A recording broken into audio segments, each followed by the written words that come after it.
All right, music fans, welcome back. Harmless Dave here, talking real music in real time and really weird ongoing issues, and doing it for real people just like you and just like me.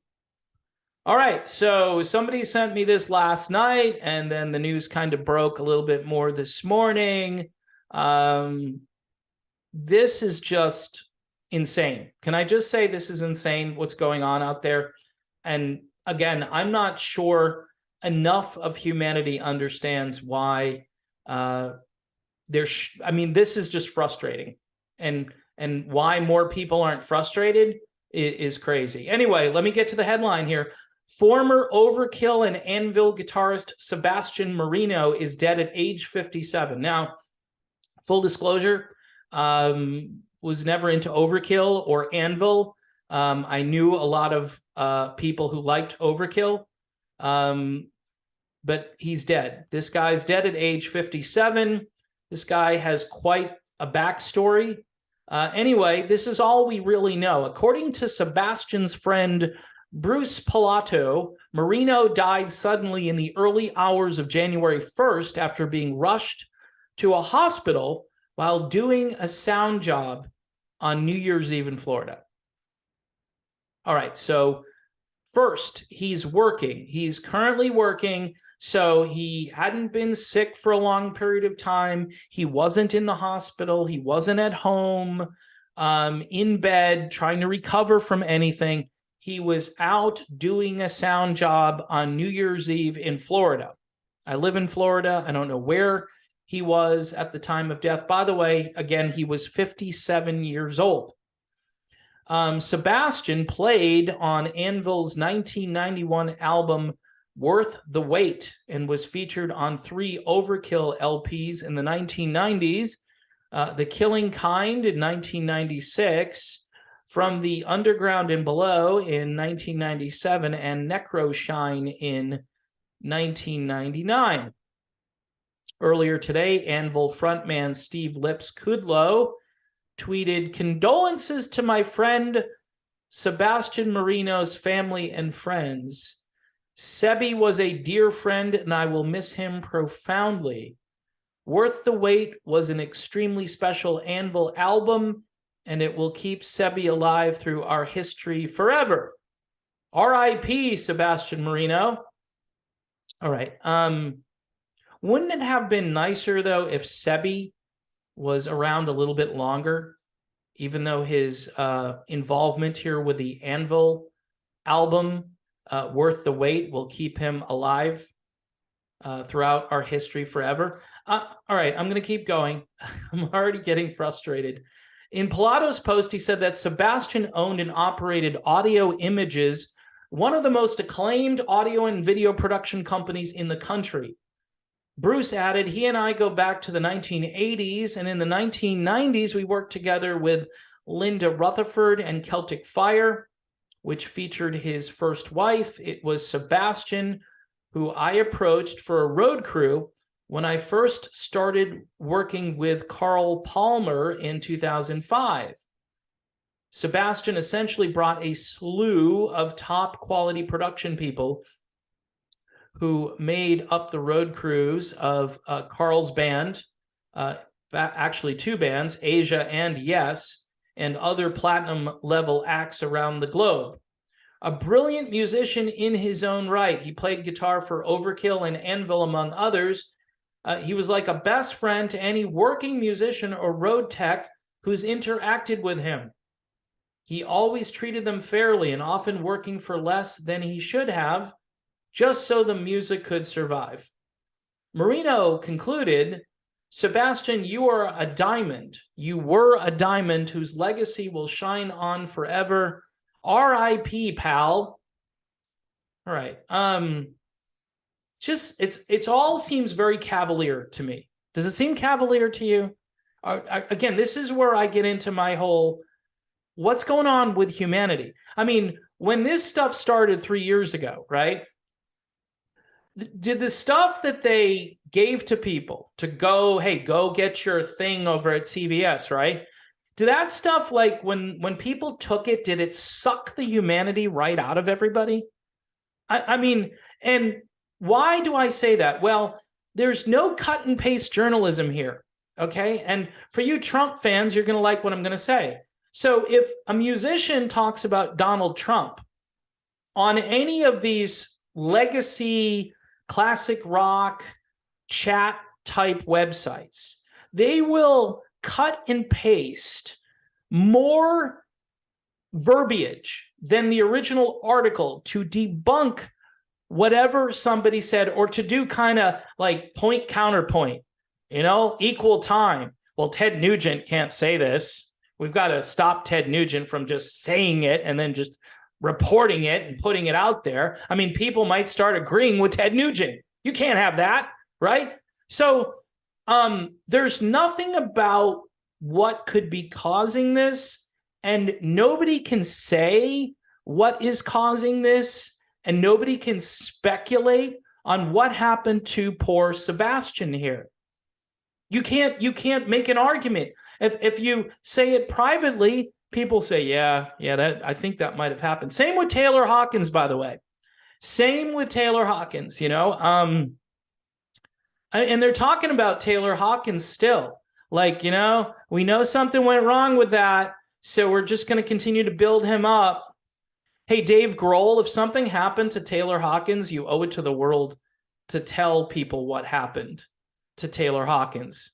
Mr. Industry right now, Dave Grohl. He's the guy carrying the current rock scene on his back. Whatever he does and says, he's smiling all the time. He's making a ton of money. He's loved by everybody. God forbid anything like this happen to Dave Grohl. But here's what people will do. They'll go, R.I.P. Dave Grohl. You were the best. R.I.P. Sebastian. You were the best. Why did this happen to Sebastian? Shouldn't we want this not to happen to other people? And by the way, if something is causing this to happen, shouldn't people who advocated and are still, by the way, they're still advocating.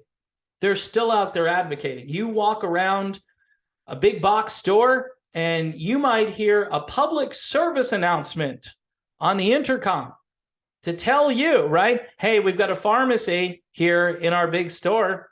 And look, while you're here, while you're buying those chicken nuggets, man, you could you could kill two birds with one stone. Oh, Dave, that was mean. Okay, so it was a poorly chosen cliche. Folks, we are in some dark times, and everybody who went from 2022, which is all of us, if we're still here, we went from last year to this year, and most of us said, you know what, I'd like to kind of forget about 2022. Yeah, I didn't like it that much. I didn't like 2021, and I certainly didn't like 2020. So the last 3 years have kind of sucked, right? But what sucks probably even more is the fact that nobody seems to care. People who just are dying all over the place, and people are like, yeah, what a shame. Rest in peace. He was great. He was a great musician. He was a good friend. He was a great sound man. He had this great company. He was on the job. He was on the job. Now, maybe they'll put out, the after the fact cause of death, but a lot of times, Meatloaf, people have told me Meatloaf, there's still no official cause of death. All right, there's no official. Everybody said it was because he contracted the thing at the time. They said, yeah, Meatloaf. Meatloaf had some health issues and he had a few comorbidities. So I'm thinking maybe that might have contributed to his situation. He wasn't 57. He was 74. But still, there's what happened? Can somebody at least, put it out there and say, well, Meatloaf did X and then Y happened right after he did X. Look, folks, I know I don't have the highest production value. I know I'm not the best looking dude on the internet. I know I don't, check all the boxes for this new media that we're living through. You have to do very slick production values. You have to make your videos a certain time limit. I go against all of that stuff. I just, and I know I know what they're doing to the content that I put out. It's clear. A lot of people see my videos, but then when you look at the view total, you're like, oh, that's kind of weird. It's kind of like when I did that Eric Clapton interview and I had all these views, and then all of a sudden, all those views went away. They literally took views off the video. I should have screenshotted, but I was just really giddy with excitement. I'm like, hey, this video could go super viral. I could actually have a few followers after this. Nope. Anyway, our thoughts and our prayers. I know people hate when I say the word prayers now, because you have to say your thoughts and your feelings and your warm fuzzies and your condolences. That was one here, our condolences. That's not a bad word. None of those words are bad. But I mean, and prayers, well, prayers aren't going to do any good now. True, but you know what we can do? We can pray that this stops. How's that? We can pray that people will try to get to the bottom of this, and that the media will say, you know what? Our lives are pretty important. Unless there's, again, some payoff here that this particular website and every website is sponsored by the certain company that is providing this wonderful solution to a problem that I think we could have figured out without any of this. You know, some God-given ability that is right there to begin with, you know, and maybe we just needed to kind of tweak some things here and there. Maybe we needed to make a few lifestyle adjustments and changes. I think that's true overall. I think people should be careful what they eat, what they drink, maybe even the environment that they're in.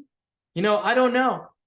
I don't really know anymore how to navigate this, but these stories, I get them all the time. And you know what? I've actually ignored a few of them. You know, I was doing almost every single one of them that I was seeing that were kind of relevant to the music world. And then even a few that were outside of that, like Bob Saget. Yeah, Dave, he just fell. He fell. He bumped his head on the headboard. Come on, man. Everybody does that. And then you're dead. That's what happens. You hit your head on the headboard and then you die. Okay, sure. I believe that. Right. So anyway, folks, I'm a little fired up. Some people like it when I get fired up. And then some people are like, dude, just talk about bands that you like. And I try to do that. But it's almost like this interferes with my ability to just even want to talk about anything else. Because what does all that matter? I mean, music is a great release. It's a great escape. But I mean, if that's all you do, escape from this, it's just going to keep happening. And eventually it might catch up with all of us in some form. It might just catch up with everybody. And we were all escaping and we're all going off on our own and doing our own thing. And because our heads were all in the sand, or the ostrich in all of us was like, I don't want to see this anymore, man. You work out your own deal there. And if this is what you want to pursue, it's going to keep you up at night. And you know what? It does. This stuff does keep me up at night. And I'm praying that humanity will come together and put an end to this, because this is ridiculous. And if I'm way off base, which, of course, I can be off base, because you know what? Here's the deal. If you're not going to tell us, then we're going to start to talk. We're going to say, hey, so what's going on here with this guy, Sebastian Marino? What happened to him? Does anybody care what happened to him?